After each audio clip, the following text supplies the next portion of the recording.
सुबह के 11 बजे थे। कमला जी रसोई के डिब्बों में कुछ ढूंढ रही थी। तभी उनकी बहू गीता आई और बोली, हे भगवान, मम्मी जी ये चोरों की तरह रसोई के डब्बों में क्या ढूंढ रही हैं। अब समझ में आया कि डब्बों से बिस्किट और दालमोट कौन चट कर जाता है। शर्म नहीं आती अपने ही घर में चोरी करते हुए। पीछे से अचानक बहू की आवाज सुनकर कमला जी हड़बड़ा गई और उनके हाथ से एक कांच का बोतल नीचे गिर गया। फिर क्या था, गीता ने बहुत हंगामा किया, 4 बातें सुनाई और फिर बोली, अब नुकसान किया है तो सफाई भी आप करो। फटाफट इन कांच के टुकड़ों को हटाइए, वरना मेरे पैर में चुभ जाएगा। हद हो गई लापरवाही की। लोग कहते हैं बच्चा कर लो। अरे कहाँ से कर लो, बुढ़े घर के संभल नहीं रहे हैं, बच्चों को कौन संभालेगा। इतना कहकर वो चली गई। उस रोज कमला जी खाना खाने भी अपने कमरे से बाहर नहीं निकली। कमरे में बैठकर ही खा ली और फिर चुपचाप डरे हुए बच्चों की तरह सो गईं। शाम हुई तो अपना मन हल्का करने वो नीचे पार्क में चली गई। दुनिया में वो अकेली दुखियारी सास या माँ नहीं थी, और भी माएँ थीं। सबके साथ मिलकर जब वो बातें करती तो उन्हें अपनी तकलीफ कम लगती थी। विमला बहन, क्या आपको भी आजकल थोड़ी थोड़ी देर में भूख और प्यास लगती है? पता नहीं क्या हुआ है, वक्त बेवक्त बच्चों की तरह मुझे भूख लगने लगी है। अब बार बार रसोई में जाकर ढूंढना अच्छा नहीं लगता। न जाने बहू क्या कहती होगी कि बुढ़िया बुढ़ापे में सठिया गई है। इस उम्र में ये परेशानी होगी सोचा न था। किसी से साझा भी नहीं कर सकती, इसलिए आपसे पूछ रही हूँ। कमला जी अपनी सहेली से कहती हैं।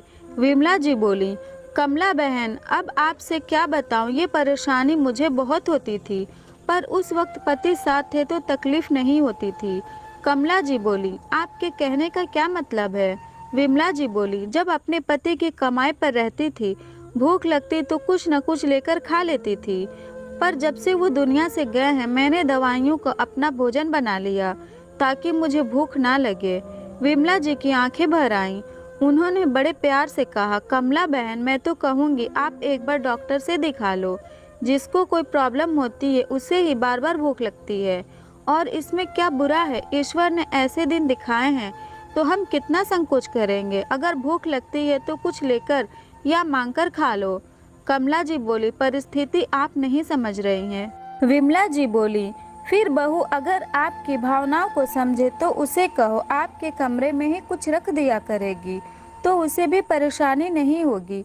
ये उम्र ही ऐसी है जिसमें ईश्वर हर किसी को बच्चा बना देता है। अब मैं आपको सलाह ही दे सकती हूँ, क्योंकि मैं खुद मुक्त भोगी हूँ। बस ईश्वर से प्रार्थना कीजिए कि जो बचे दिन है वो कट जाए। कमला जी बोली, सही कहा आपने, अब याद आया मुझे, इसलिए मेरे उनको भी अक्सर भूख लगा करती थी। मैं भी कैसी बुद्धू थी कि मैं उनको कहती थी आप ठीक से खाना नहीं खाते, जिसके कारण आपको बार बार भूख लग जाती है। बहू से तो कुछ कह नहीं सकती, और अभी तो अजय बेटा नहीं है, आते ही कहूँगी एक बार मुझे डॉक्टर से दिखा दे। चलिए चलती हूँ, बहुत देर हो गई, अब तो फिर भूख भी लगने लगी है। इतना कहकर दोनों हंसने लगी और अपने अपने घर चली गई।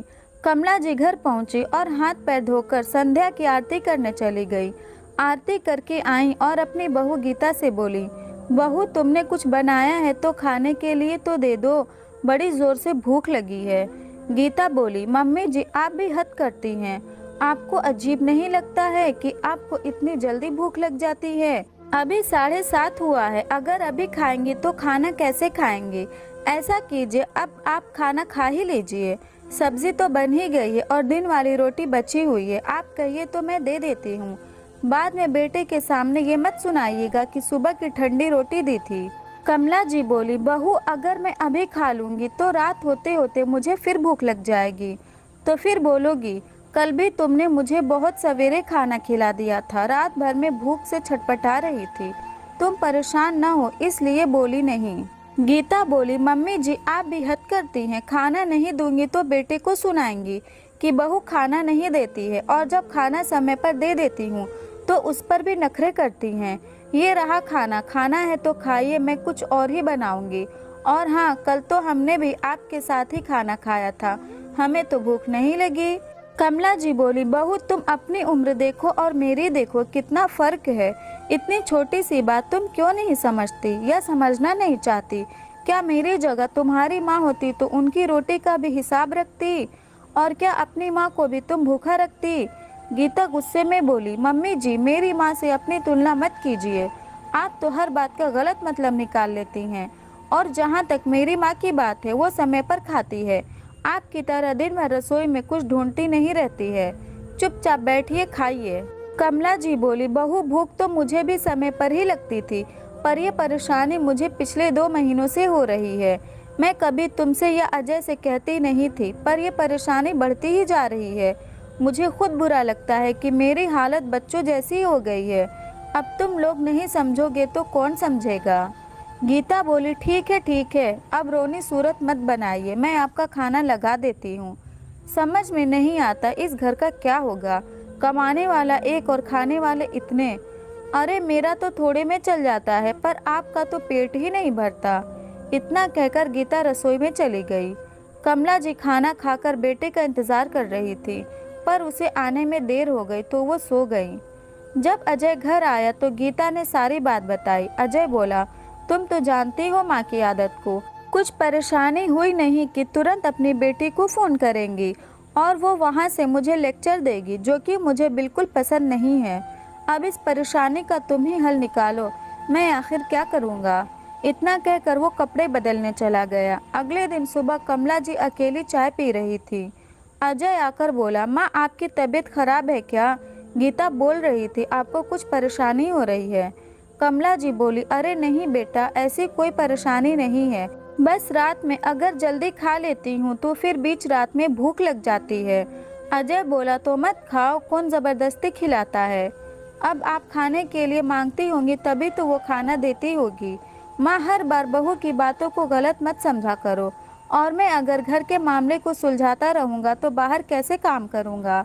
कमला जी ने छोटे बच्चों की तरह हाँ में सर हिला दिया और बेटा भी खुश होकर चला गया। 9 बजते बजते अजय दफ्तर के लिए चला गया। काम वाली घर का काम कर ही रही थी और गीता अपना फ़ोन लेकर अपने कमरे में चली गई। थोड़ी देर बाद कमला जी की बेटी नीला का फ़ोन आया। माँ कैसी हो, नाश्ता पानी हो गया? अजय तो दफ्तर चला गया होगा, और आपकी बहू क्या कर रही है? मैं अगर फ़ोन नहीं करती तो आप मुझे याद भी नहीं करती। बेटी के इतना पूछते ही कमला जी बच्चों की तरह फूट फूट कर रोने लगी। इधर नीला घबरा गई और बोली, माँ क्या हुआ, आप रो क्यों रही हैं? बताओ तो सही, बात क्या है? कमला जी ने अपने आंसू पोंछे, खुद को संभाली और बोली, नहीं बेटा, कोई बात नहीं है, बस इतने दिनों बाद तुमसे बात हो रही है तो दिल भर आया। नीला बोली, माँ आप मुझसे बात कब से छुपाने लगी? बात क्या है? मानती हूँ आप मेरी माँ हो, तो हमारा रिश्ता मन और आत्मा से जुड़ा। जैसे बचपन में आप मेरी आंसुओं का कारण समझ जाती थी, वैसे ही मैं आपकी सिसकियों को भी पहचान सकती हूँ। बताइए अब बात क्या है? कमला जी बोली, पता नहीं बेटा क्या कारण है, पर मुझे हर वक्त भूख लगती रहती है।